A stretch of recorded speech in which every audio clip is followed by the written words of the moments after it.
So how's everybody doing? It's Hank back with another Two Birds in the Third short discussion. Waffles is currently trying to lick some kind of residue off my hands. Anyway, welcome back to another short discussion. I'm here to discuss off-season injuries. Now, not off-season injuries when they just pertain to the Philadelphia Eagles. All kinds of off-season injuries. And here's how I see off-season injuries. Off-season injuries suck, okay? Me being an Eagles fan, I've seen my fair share of off-season injuries where you're like, oh, this guy is going to be so successful for my team, and then he gets injured. Or you draft a player, and you're like, oh, yeah, my team is going to do so well with that guy on my team. But they end up getting injured during training camp, during minicamp, during the preseason. It's all bad, and it all sucks. Believe me, I've seen it, again. And there have been a few off-season injuries to note. Now, the way I view off-season injuries is if a rival team, one of their players goes down with an off-season injury, I am not that guy who's going to parade around the place acting like, you know, my team is going to win the Super Bowl or they're going to win the division just because of it. You know, I'm not the kind of person who makes jokes about that stuff because I know that on my team, on my particular team, one of my players could get injured. You know, how is it going to look for me if I'm making fun of a rival's receiver for possibly getting injured for the rest of the season, when maybe 2 weeks down the line, something happens and one of my receivers gets injured? I am not the kind of person who's going to make fun of injuries because I believe in karma to a certain point, and when your player goes down with an injury like that, it feels horrible. I do want to say that I do hope that the injury that Sterling Shepard suffered today, I hope it's a minor injury. I know he got carted off the field. It's really scary. But the beauty of the NFL, right? The beauty of the NFL is the fact that the NFL is the on to the next guy league. Okay?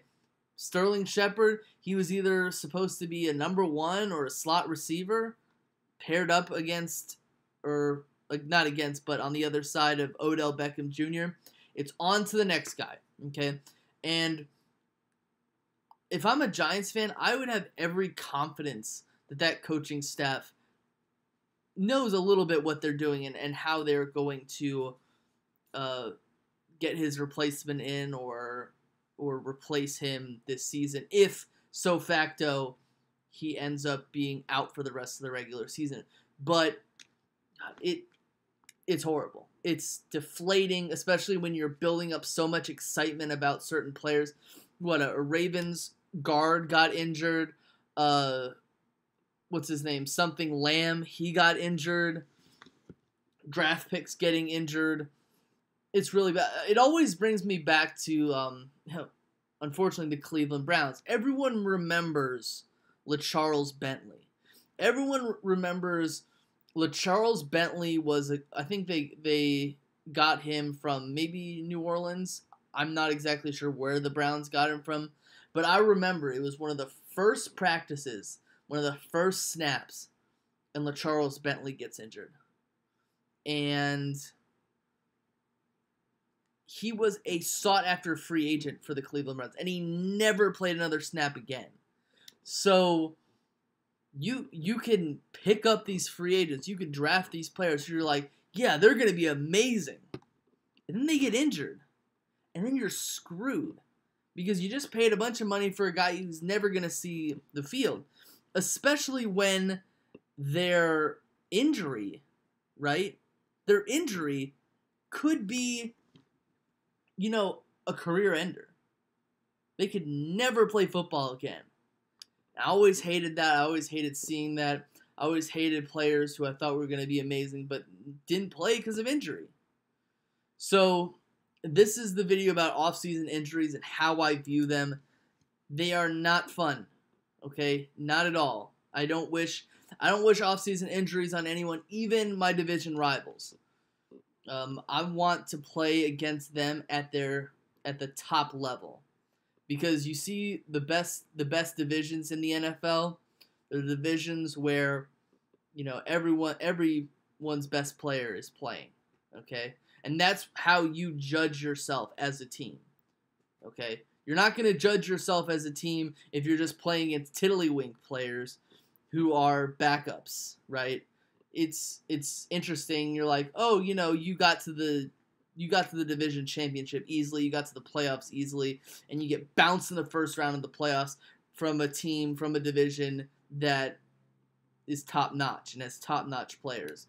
Those are the players that I want from the teams that we're playing against, I guess. Okay? Because it's no fun if you go into the playoffs and you're worse than everybody else. That's all I have. It's Hank. The Two Birds and the Third Sword discussion. Hopefully, we'll either have something tomorrow. We'll definitely have something tomorrow, but we'll have something longer on Friday for our 2017 regular season show-off podcast, I guess. Season preview podcast. So look out for that, and I'll be back within the week with more content. Peace.